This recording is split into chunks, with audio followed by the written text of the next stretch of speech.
in Sun Life, totally walang guidance of my leaders. So because I belong to a a Chinese branch, ibig sabihin yung mga Chinese, no, ang mindset nila is bahala ka na sa buhay mo, malaki ka na, business mo yan, ganon. That I'm not Chinese. So sabi ko, ang swerte naman nitong unit ni Janelle na lahat na binigay sa kanila. Ang swerte nyo guys, no, na napunta kayo sa Hyperion, na, so, True. no, 'di ba? Kung meron lang ako sigurong second choice, ano, kung meron lang ako second choice in terms of my first choice, of course, is I know God put me on where I am right now, no? It happens for a reason. Kaya ako to sinasabi is for you to appreciate na binigay na sa inyo lahat in terms of the inspiration, in terms of the knowledge and the skills you need in order to be successful here. Now, I will be sharing my mindset and also my strategies here. I'll focus on, because of time limitations, I promise that I will end at 9 o'clock by hook or by crook. So I'll just be sharing three main ideas on how you can achieve 10 apps per month, and then we'll open the room for question and answer. Okay, so while I'm fixing this up, sino dito so far ang pinakamalapit na sa 10 apps per month? Sino? Paki-type naman sa group chat. Ayan. Paki-type naman sa group chat. Ano ang numbers nyo for the month of February? Okay lang yan. We need that. We need to know that. Sige nga, pakitype kung nandyan kayo.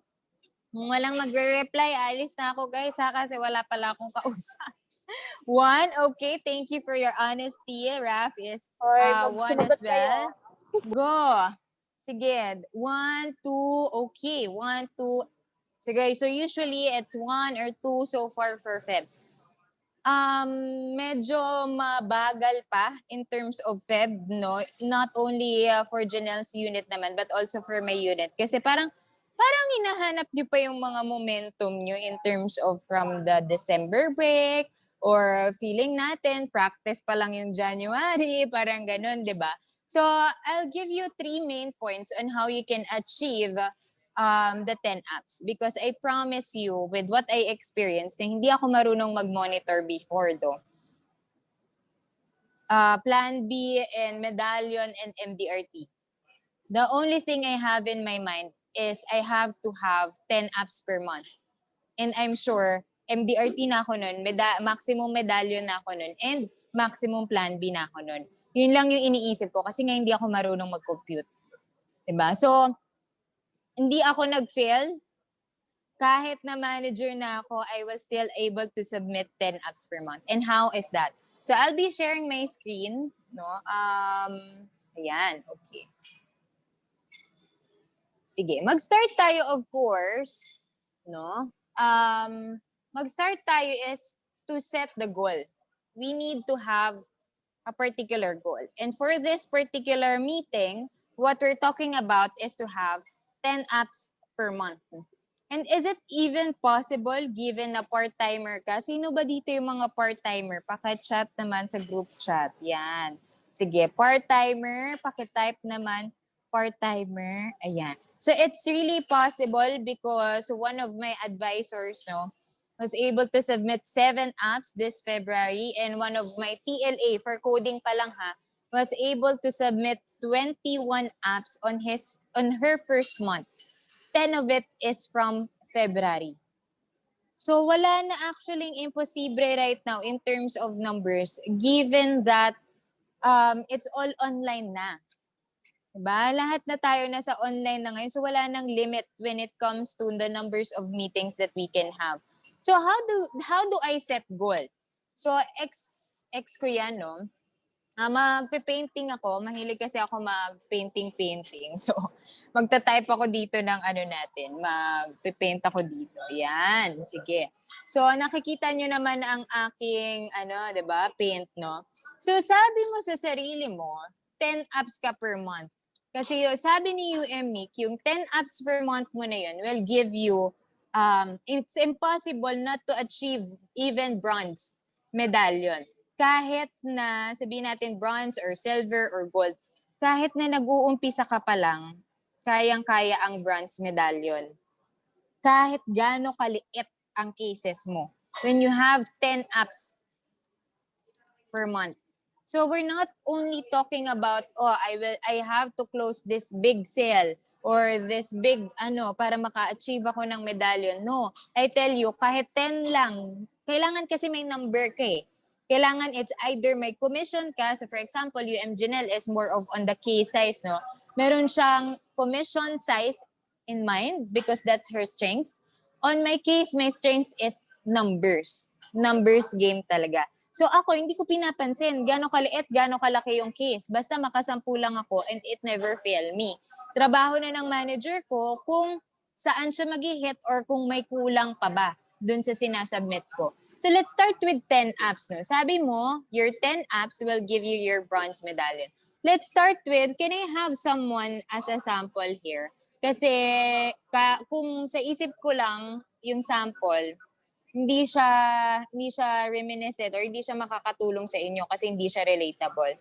So can I have someone, for example, on how I coach my advisors on how they can achieve the numbers game? Kyle, are you coded already?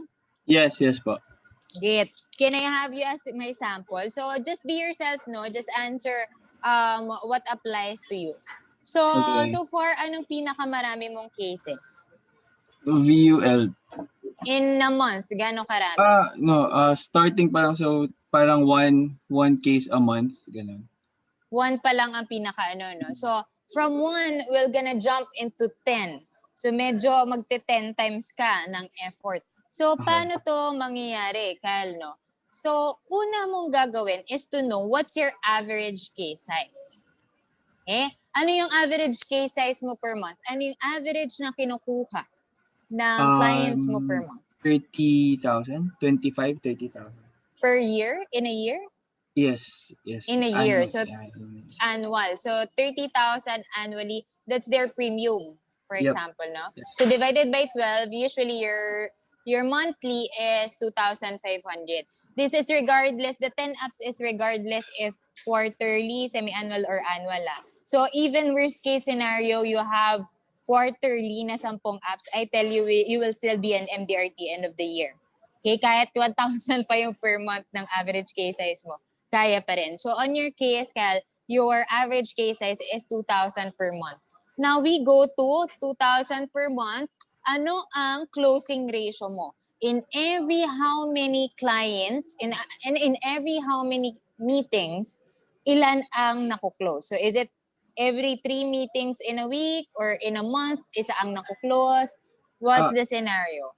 Every 5 in a month, ganun. Isa ang naku-close. Yeah.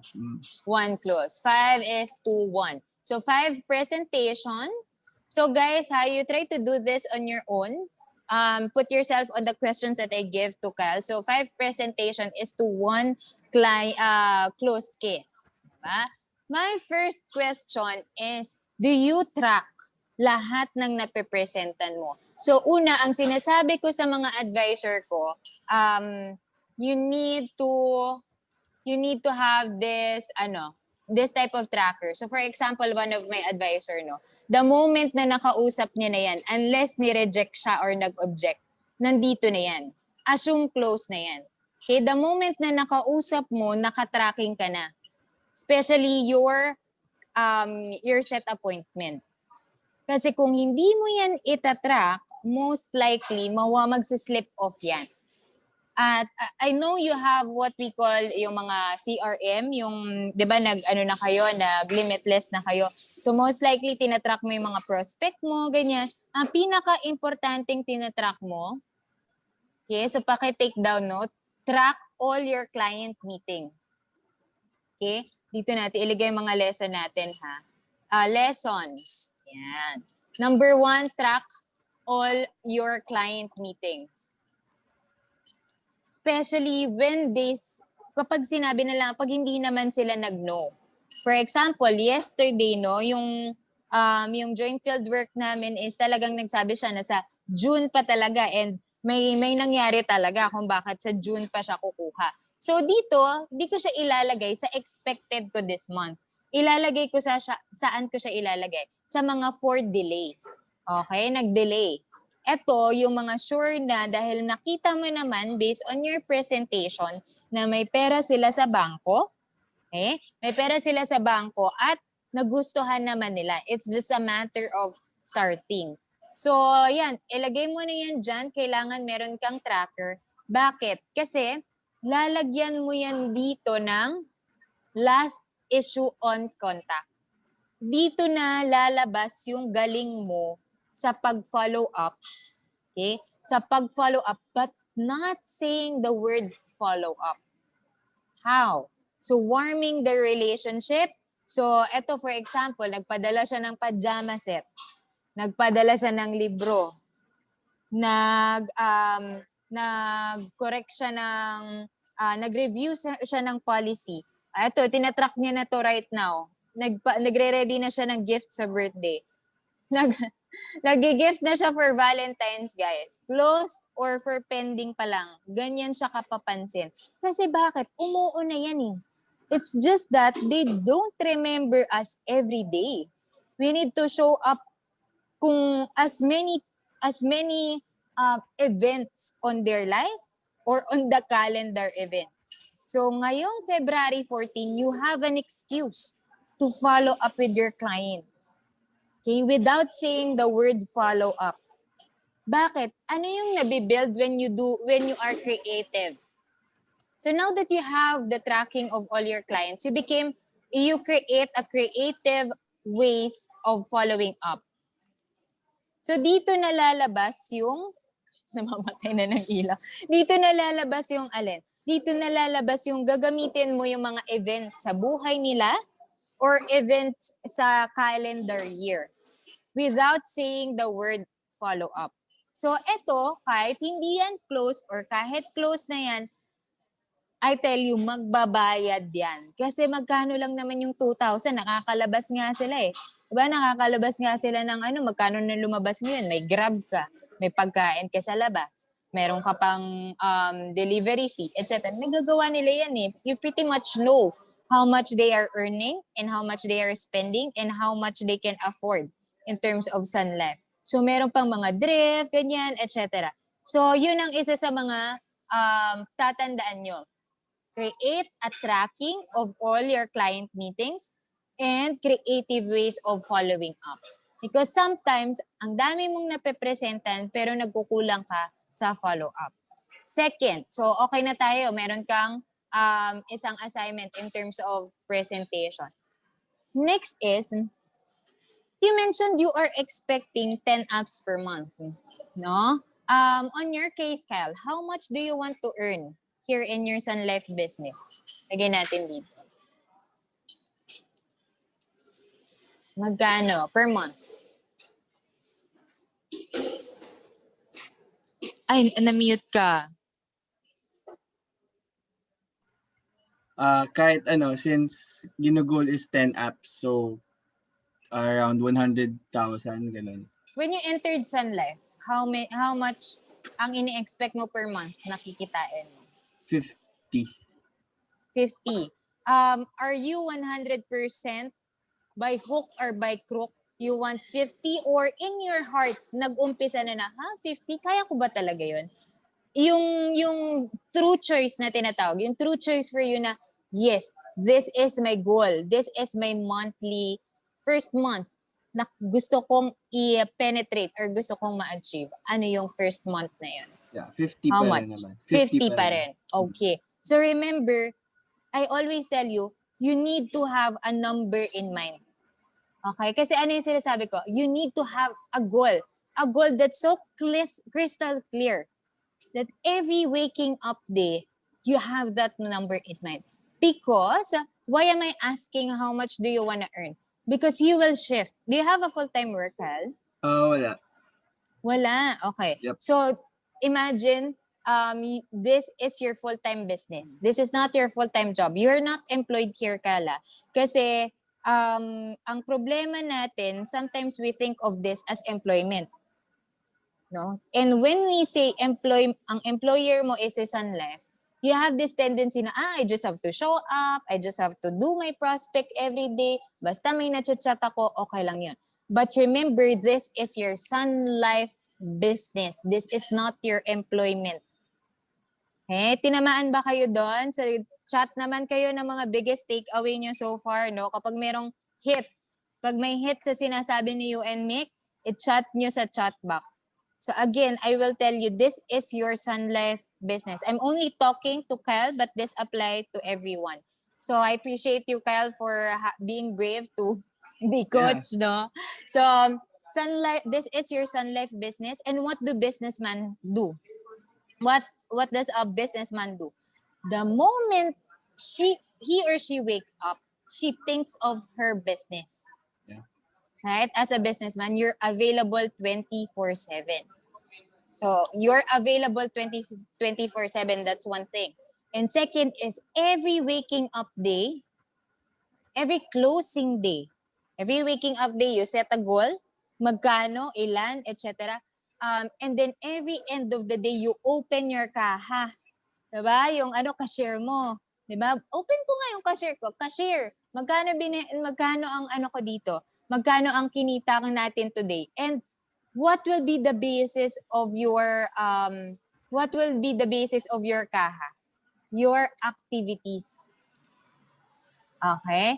Pag wala kang activities, walang laman yung kaha mo, yung cashier mo. That's why when we say we want to earn 50,000 per month, that means, we want to earn 50,000 per month through those 10 apps. Initially, that means we will start from 10 apps. Sabi mo, 5 presentation gives you 1 close case. So, 5 presentation times